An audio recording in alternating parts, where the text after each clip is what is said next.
One of the interesting things about having the responsibility of being up here every week and preaching and teaching God's Word is the impact that it has on your own life.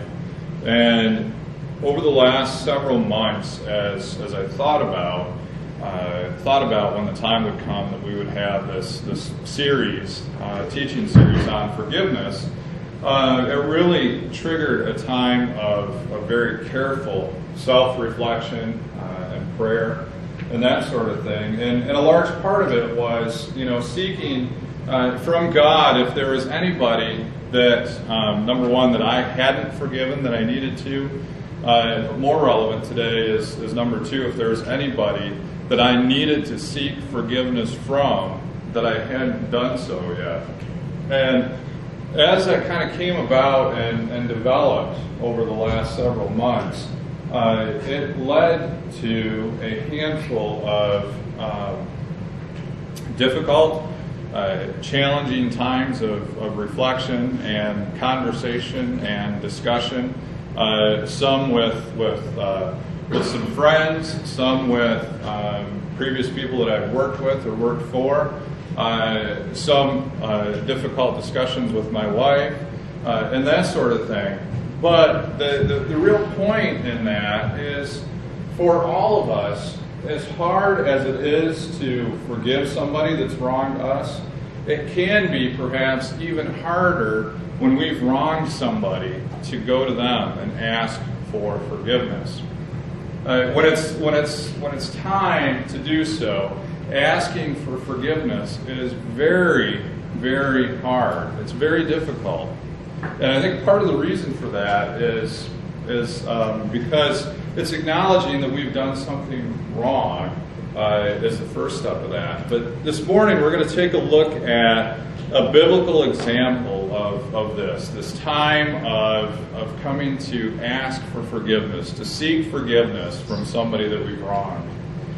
And what we're going to look at is an Old Testament story from the book of Genesis. And it's the story of two brothers, twin brothers in fact, named Jacob and Esau. And you can find their story starting at about Genesis probably 31 or 32. And it covers a handful of chapters in the book of Genesis. And it's significant in the history of God's people because from one of these brothers, as part of God's covenant with Abraham, from one of these brothers would come the establishment of the nation of Israel, and would also come eventually the Messiah, would come Jesus Christ from one of these brothers.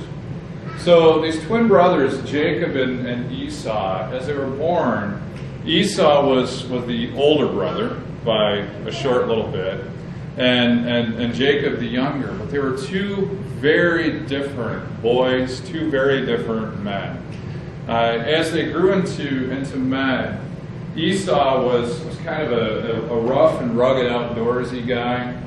He had, the Bible tells us, he had a short temper, a quick temper. He liked to be outside hunting and fishing, and was a herdsman as well. Jacob, on the other hand, was more of a domestic guy, we'll say. And Jacob kind of hung around the house and took care of tasks and chores around the house. He was more soft-spoken, more of a laid-back guy. And as they grew towards adulthood, this difference really ended up causing the fracture between the two of them. You see, Esau was out one day hunting and came back in from hunting, and he smelled a wonderful meal that was being prepared. And Jacob had been working on and preparing a pot of stew.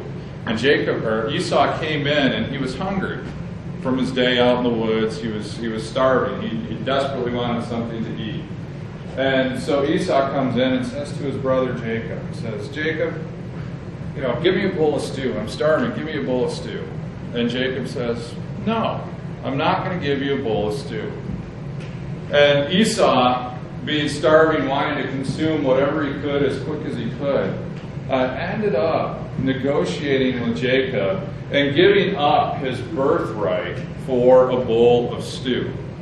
Now, we don't talk much in our society about a birthright and what that is, but at this point in time, and in this culture, in the world that Jacob and Esau lived in, the birthright went to the oldest son, which was Esau, by a matter of minutes. And what that birthright meant was, when his father died, when his father passed away, he would manage the estate, he would be the executor of the estate, but it also meant that he would receive the largest portion of the inheritance. It also meant that he would carry on the spiritual responsibility of the family. And in this specific instance, as it relates to God's covenant with Abraham and their father Isaac, it also meant that the holder of the birthright would be the son through whom the nation of Israel would be created and through whom the Messiah would come. So for this family in particular, the birthright held significant spiritual implications. It was important spiritually as well as from a wealth or a material perspective. And so for a bowl of stew, Esau gave up his birthright to his brother Jacob. And this gets a little bit even more interesting as they get older. As they grow older, and Isaac, their father Isaac, is falling ill. They think very near death. Isaac had lost his sight and couldn't see to distinguish people, but was still fairly alert. And it came time for Isaac to give his blessing to his oldest son, to Esau. And the blessing in that day and age meant that Isaac would be pronouncing upon Esau the blessing of God, that God would continue the goodwill of their family through Esau. That God would continue to give their family through Esau the same favor that had been given to Isaac and the same favor that had been given to Abraham. And so what happened is Isaac had left out to go hunting again, and their mother, Rebekah, commented to Jacob that, hey, your brother's gone, but it's time for your dad to give his blessing. And so Jacob and his mother worked together to kind of cook up a plot in which Jacob would receive the blessing to go along with the birthright. And what happened was Jacob essentially imitated his brother Esau. Esau was, like I said, kind of an outdoorsy, a man's man kind of guy. And from the Bible, we also know that Esau was very hairy. There's no, I guess, nice way to put it. He was a guy with a lot of body hair. And what they did was work together to kind of create this fake body hair using the hair of a goat. Jacob had killed a goat, made stew for his dad, and then kind of put the hair of the goat on his arms, on his body, so that when he went in and his dad laid his hands on him and touched him for the blessing, he would feel the hairy body and think that it was indeed Esau. And so, Jacob gets dressed up and prepared to imitate his brother Esau, and comes in with this bowl of stew to give to his dad in order to receive the blessing that was due to come to Esau. And Jacob walks into his dad's room and hands him a bowl of stew and says, "Here you go, Dad, and I've come for my blessings." And Isaac says, "Son, come closer. You have the voice of Jacob." So Dad's kind of recognizing that something might not be quite right here. And so Dad reaches out and touches his son and feels this goat's hair, and is then convinced that it is indeed Esau, the son who was to get the blessing. And so Isaac pronounces his blessing upon Esau. So now Jacob has the birthright, the majority of the inheritance of his dad, but more importantly, the spiritual legacy through the creation of Israel. And he's also now received the blessing that God would continue to look on him with the same favor that his dad Isaac had been looked upon, and that his grandfather, his dad's dad, Abraham, had been looked upon.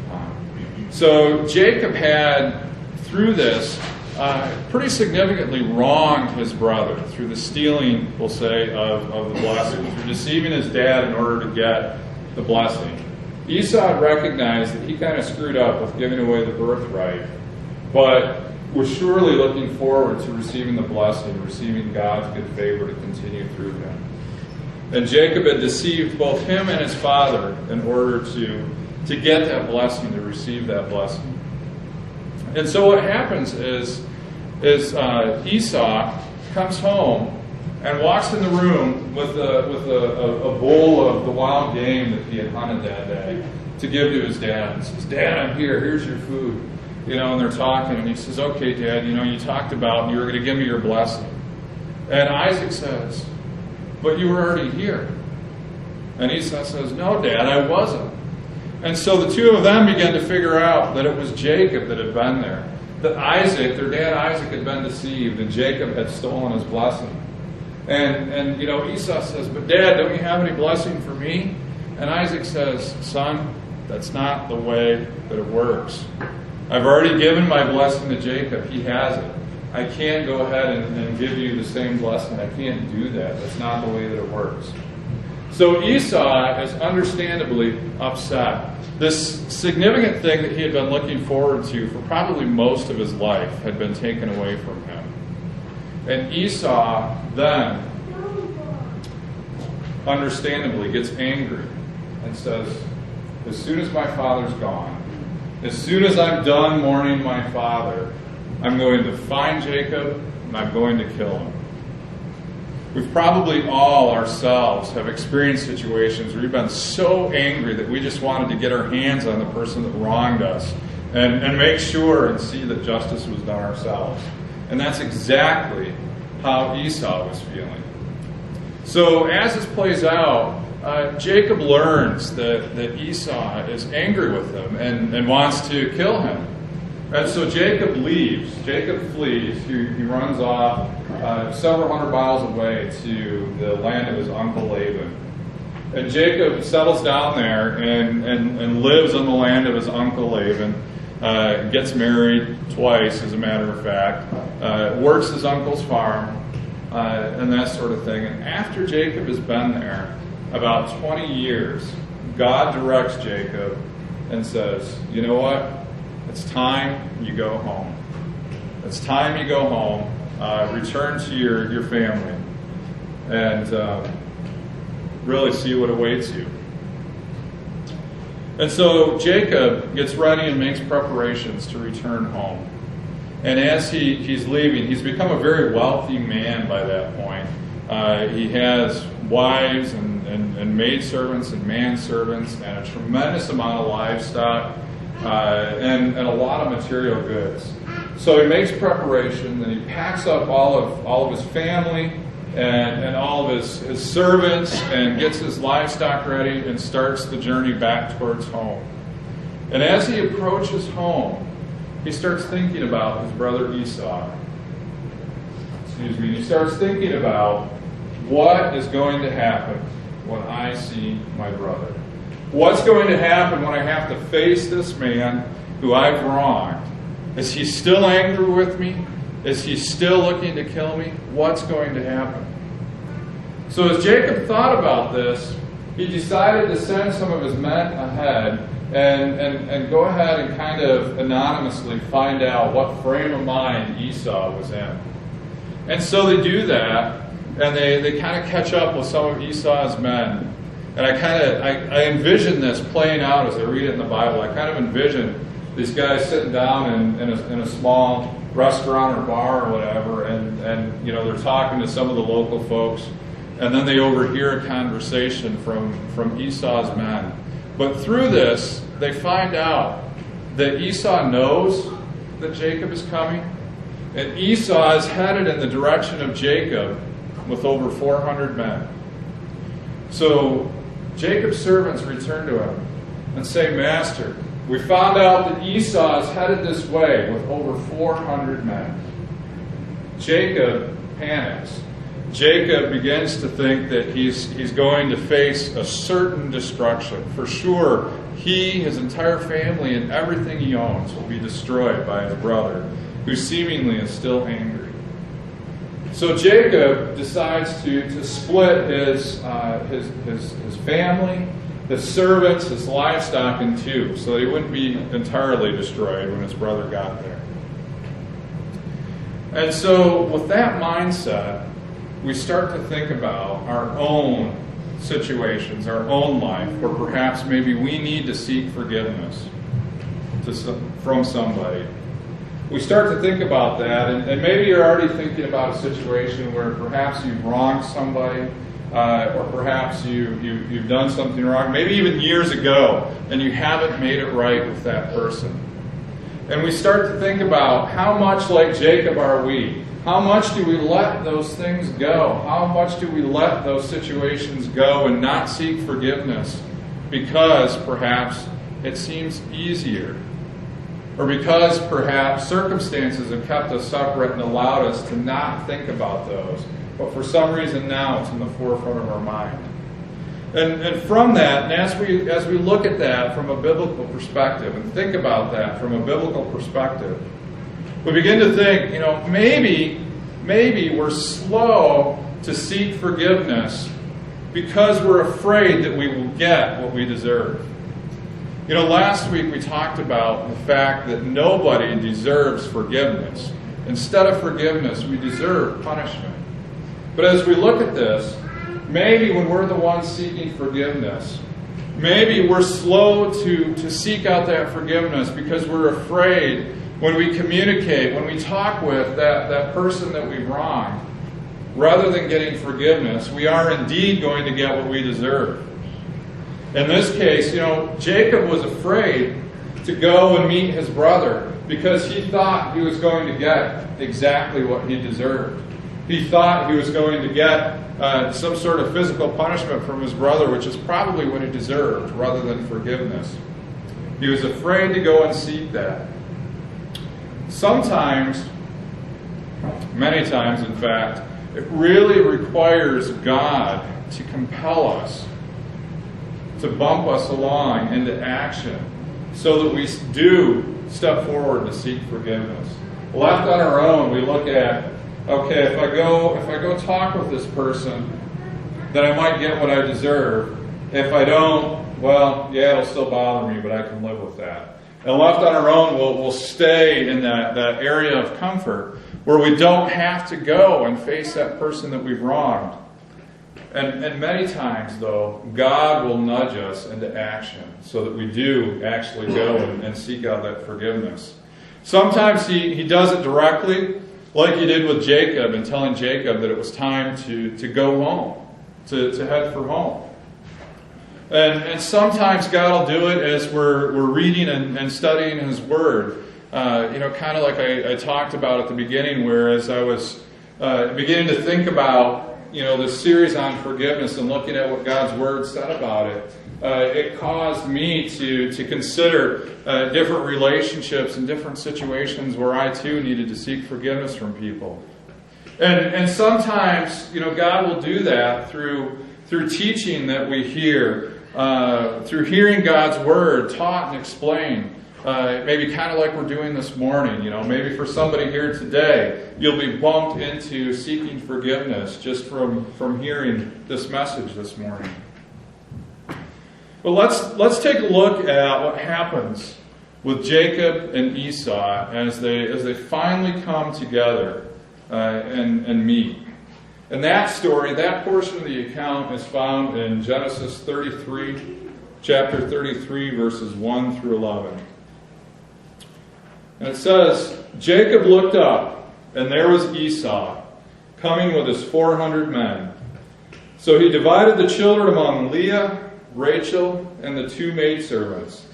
He put the maidservants and their children in front, Leah and her children next, and Rachel and Joseph in the rear. He himself went on ahead and bowed down to the ground 7 times as he approached his brother. But Esau ran to meet Jacob and embraced him. He threw his arms around his neck and kissed him, and they wept. Then Esau looked up and saw the women and children. "Who are these with you?" he asked. Jacob answered, "They are the children God has graciously given your servant." Then the maidservants and their children approached and bowed down. Next, Leah and her children came and bowed down. Last of all came Joseph and Rachel, and they too bowed down. Esau asked, "What do you mean by all these droves I met?" "To find favor in your eyes, my lord," he said. But Esau said, "I already have plenty, my brother. Keep what you have for yourself." "No, please," said Jacob. "If I have found favor in your eyes, accept this gift from me. For to see your face is like seeing the face of God, now that you have received me favorably. Please accept the present that was brought to you, for God has been gracious to me, and I have all I need." And because Jacob insisted, Esau accepted it. So for the next few minutes, let's take a separate look, an individual look at both Jacob and Esau as they come together and met in this instance. And let's take a separate look at them and see what we can glean from that as it relates to forgiveness in our own lives. So first we'll look at Jacob. Jacob being the transgressor, the one who committed the wrong. And in this case, the one who was forgiven. And as we look at Jacob during this meeting, during this time where he met his brother Esau, one of the things that we see is Jacob knew that he was wrong. Jacob knew that he had wronged his brother. He knew that he had done something wrong to Esau. No ifs, ands, or buts about it. And we see as Jacob approached Esau, he never once rationalized what he did, never once tried to explain away what he did. And, if we think about how we forgive one another, or how we approach forgiveness today, how many times do you hear a conversation that looks a little bit like this? You'll have one person walk up to another, or walk up to you and say, I said some really bad things about you, and I shouldn't have. I'm sorry. And then the other person will say, "Well, that's okay. It kind of hurt me, but I'm over it now," and that. And, maybe I acted wrong too. And, then the first person will say, "Yeah, but I did this because of what I heard from so-and-so." Or, "Yeah, but I did this because of this other situation." How many times when we are a part of conversations about forgiveness do we hear excuses for the behavior rather than the person just owning what they did wrong? That seems to be, at least in my experience, the majority of conversations about forgiveness. We hear a lot of excuses instead of just acknowledging what we did wrong. The other thing that we encounter is so much today is the words, "I'm sorry," rather than "please forgive me." And while it may seem like a small thing, there's a significant difference between the two. When I look at you and say, "I'm sorry," that's me looking at you and saying, "You know what? I feel bad about the way this played out. I feel bad about what happened." But when I look at you and say, "Will you please forgive me?" what I'm saying then is, you know what? I'm responsible for this, or at least part of this. I know that, and I'm aware of that, and I'm looking for you to forgive me for it. I'm taking responsibility for what I did, rather than simply expressing how I feel about the situation. And it seems like, in our world, in our society, I probably cannot remember the last time that somebody has said to me, "Will you please forgive me?" What we always hear is, "I'm sorry." And then what the customary response is, what we usually hear in response is, "Oh, that's okay." Folks, that's not forgiveness. That's not one person seeking forgiveness from the other, and that's not the other person granting forgiveness. That's me saying, "I feel bad," and you saying, "I understand," or "It's okay that you feel bad," and that's it.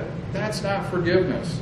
What we see here from this example between Jacob and Esau is Jacob knew that he was wrong, and he acknowledged that he was wrong, and he didn't make excuses for it. He approached his brother with behavior that indicated he knew exactly what he did wrong. He approached his brother with humility. He came before Esau humbly. We see the scripture tells us that Jacob went on ahead of his family. And as he approached Esau, he bowed to the ground 7 times.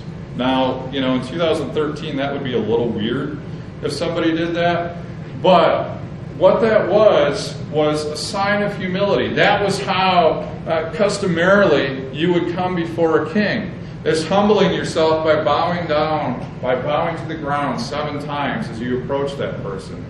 So Jacob was approaching his brother with humility. He was being humble before him.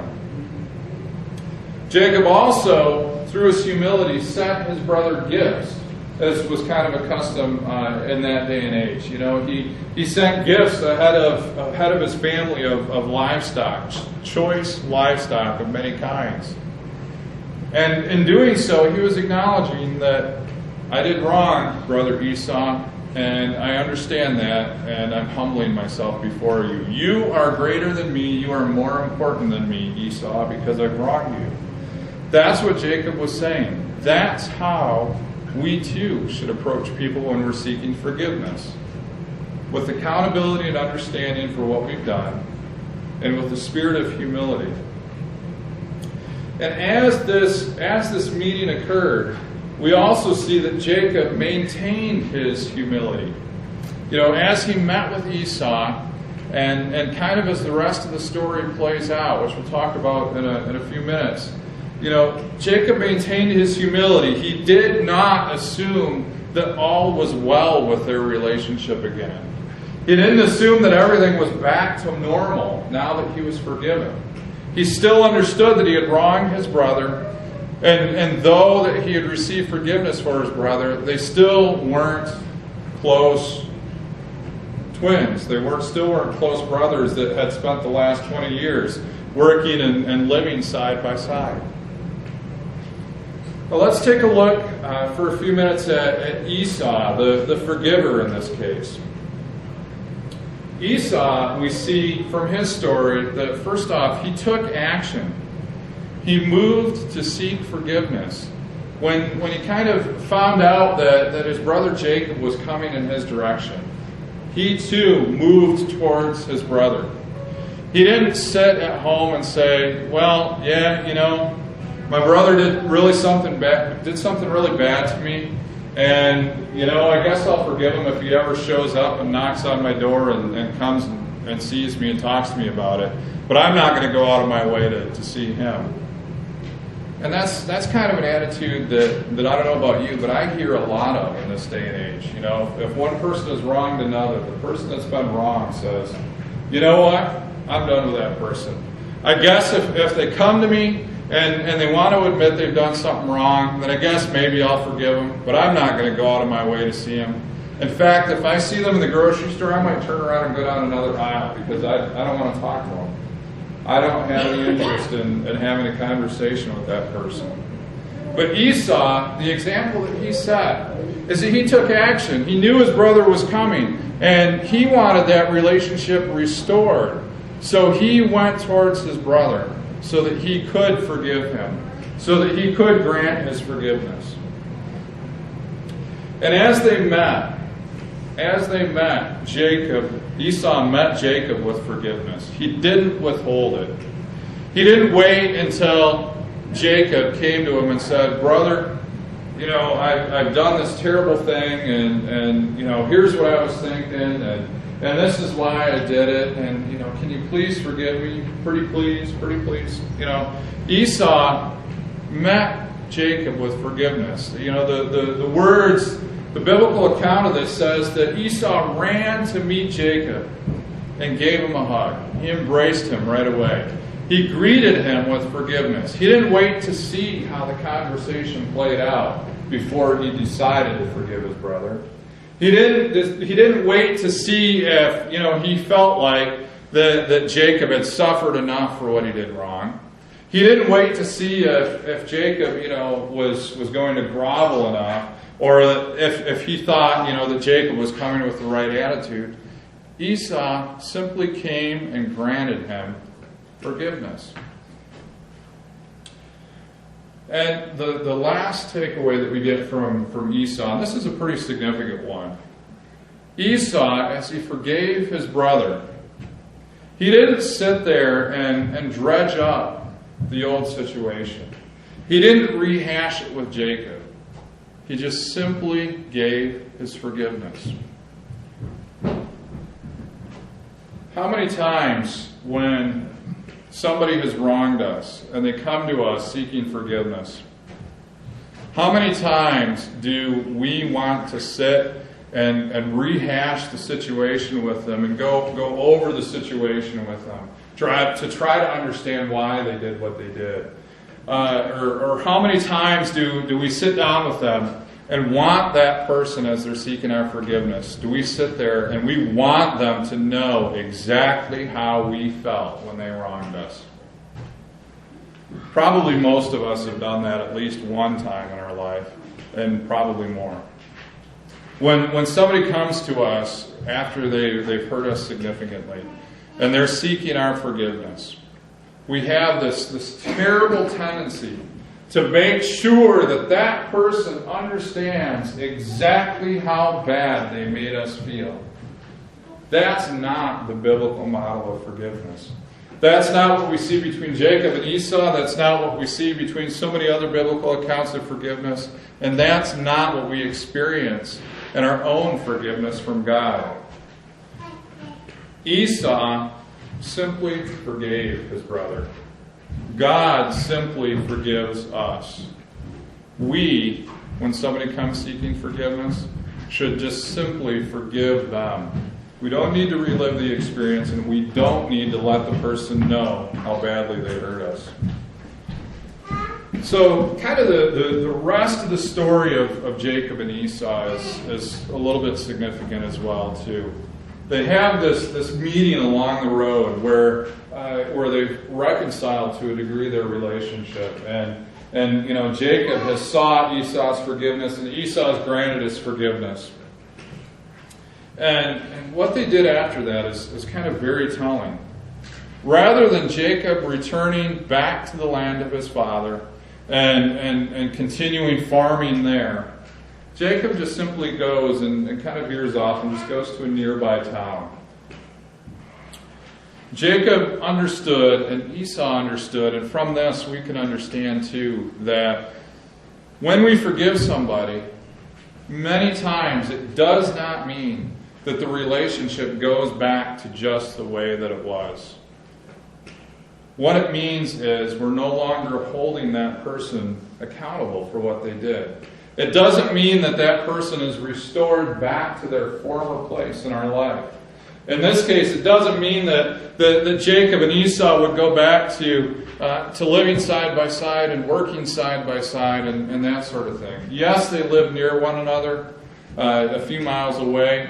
They communicated as brothers, but they didn't live and work and spend daily life together. So for ourselves, when there's a wrong that happens between us and somebody else, for sure forgiveness is important and it's critical and it's essential to our relationships.